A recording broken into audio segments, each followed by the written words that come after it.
तो प्यारे बच्चों, आज हम लोग सीखने वाले हैं यूज़ ऑफ अबाउट टू। बहुत सिंपल सा नियम है, ध्यान रहे। जब सेंटेंस के लास्ट में वाला, वाली, वाले शब्द आते हैं तब हम सेंटेंस को अबाउट टू से बनाते हैं। हम आपको डायरेक्ट कुछ सेंटेंसेस पर लेकर चलते हैं। जैसे कि आप यहाँ पर देख पा रहे हैं, यहाँ पर कुछ सेंटेंसेस हैं जिनके लास्ट में आप देख पा रहे हैं यहाँ पर वाला है या को है, वाले हैं या को है। बात एक ही रहेगी यहाँ पे, वह बाज़ार जाने वाला है। मैं आपको इसकी हिंदी समझाता हूँ। सबसे पहले वहाँ की इंग्लिश ही लिख लीजिए, उसके बाद है की इंग्लिश इज़ लिख लीजिए, उसके बाद वाला की English about to. He is about to के बाद वर्ब की फर्स्ट फॉर्म लगाई जाएगी गो टू मार्केट। मीन्स आप कैसे बनाएंगे मैं आपको बताता हूँ। He is about to go to he is about to go to market. He is about to go to market. इसकी भी सेम हिंदी अनुवाद करा जाएगा। ऐसे ही अगला देख लीजिए, हम मैच खेलने वाले हैं। We are about to play a match. Okay, मैं आपको आगे और कुछ एग्जाम्पल्स दिखाता हूँ। अब आप जैसे यहाँ पर देखें, कैसे आप यहाँ पर देखें इसको, they are about to reach there. Hindi कैसे निकालेंगे इसकी, वे वहाँ पहुँचने वाले हैं।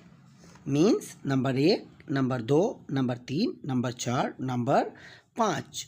ओके, आप ऐसे ही इसकी इंग्लिश से हिंदी निकालेंगे और हिंदी से इंग्लिश बनाएंगे। आगे कुछ सेंटेंस देखें। अब आप जैसे ये सेंटेंसेस देखें, वह अखबार पढ़ने वाला है। सबसे पहले ही, फिर इज़, फिर वाला, फिर पढ़ने, फिर अखबार। ओके, अनुवाद करने का सबसे आसान नियम है 1, 2, 3, 4, 5। सबसे पहले ही लिखेंगे, उसके बाद हेल्पिंग वर्ब लिखेंगे, उसके बाद वाला है कि इंग्लिश लिखेंगे, उसके बाद पढ़ने की फर्स्ट फॉर्म, उसके बाद अखबार। ओके, ध्यान रहे लास्ट वाले वर्ड को देखिए। अगर इसमें था आ जाता है तो ये पास्ट का कहलाएगा। अब था, थी, थे के हिसाब से यहाँ पे इंग्लिश लगाई जाएगी। अगर हा आता है, है आता है, हैं आता है, हो आता है, तो इसके हिसाब से यहाँ पर इंग्लिश लगाई जाएगी, है ना। तो ये बात आप ध्यान रखिएगा कि आप हेल्पिंग वर्ब के हिसाब से टेंस को सेट कर लीजिएगा। अगर होता वह अखबार पढ़ने वाला था तो सबसे पहले ही की इंग्लिश लिखते, फिर था की लिखते, फिर वाला की, फिर पढ़ने की और फिर अखबार की। बिल्कुल सिंपल है, ठीक है। तो ध्यान रखिएगा, पास्ट होने पर वाज वर्ब का इस्तेमाल हो जाएगा, प्रेजेंट होने पर इज़ एम आर का इस्तेमाल सब्जेक्ट के हिसाब से कर दिया जाएगा। बाकी सेंटेंसेस को आप देखिए कितने आसान हैं।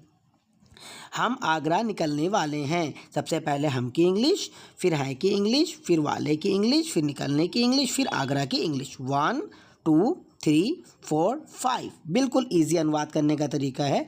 ओके, देखें, राजू पत्र लिखने वाला है, तो Raju is about to write a letter. कैसे, सबसे पहले सब्जेक्ट, फिर हेल्पिंग वर्ब, फिर वाला की इंग्लिश, फिर लिखने की फर्स्ट फॉर्म, फिर पत्र। ध्यान रखिएगा, टू के बाद वर्ब की फर्स्ट फॉर्म ही लगाई जाएगी, इस बात का खास ध्यान रहे, ठीक है।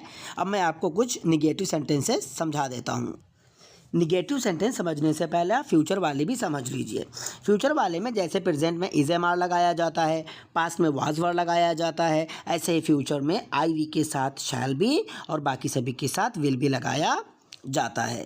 ओके, जैसे कि वे कानपुर जाने वाले हैं, अगर हैं होता तो यहाँ पर आर लगाया जाता। वे कानपुर जाने वाले थे, अगर थे होता तो यहाँ पे वर लगाया जाता।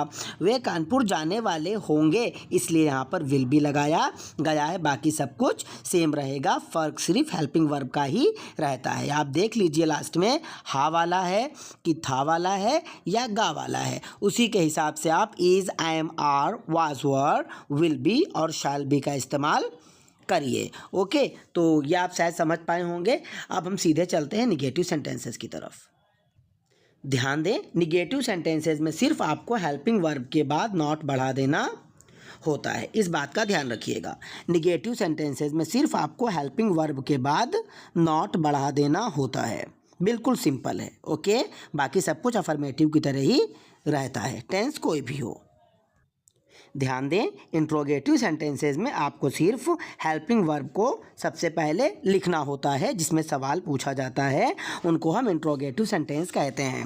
इंट्रोगेटिव सेंटेंसेस में टेंस में आने वाले हेल्पिंग वर्ब को सबसे पहले लिख दिया जाता है, लेकिन शर्त यह है कि क्वेश्चन वर्ड वाक्य के बीच में ना आ रहा हो। अगर क्वेश्चन वर्ड वाक्य के बीच में आता है, उस सिचुएशन में आपको सबसे पहले उस क्वेश्चन वर्ड की इंग्लिश लिखनी होती है, उसके बाद सिंपल इंट्रोगेटिव बनता चला जाता है। ओके, ध्यान दें, इंट्रोगेटिव निगेटिव सेंटेंसेस में अगर क्वेश्चन वर्ड बिल्कुल शुरू में रखा हुआ है तो हेल्पिंग वर्ब को सबसे पहले लिख दिया जाता है और सब्जेक्ट के बाद नॉट लगा दिया जाता है, इस बात का खास ध्यान रखिएगा। ओके, इसमें सवाल और नहीं दोनों चीज़ें होती हैं। मैंने आपको पूरी बात समझा दिया है। ओके, इसको आप प्रैक्टिस करें। अगर कहीं पे दिक्कत होती है तो आप मुझे कमेंट करें या मैसेज करें, मैं आपको समझा दूंगा।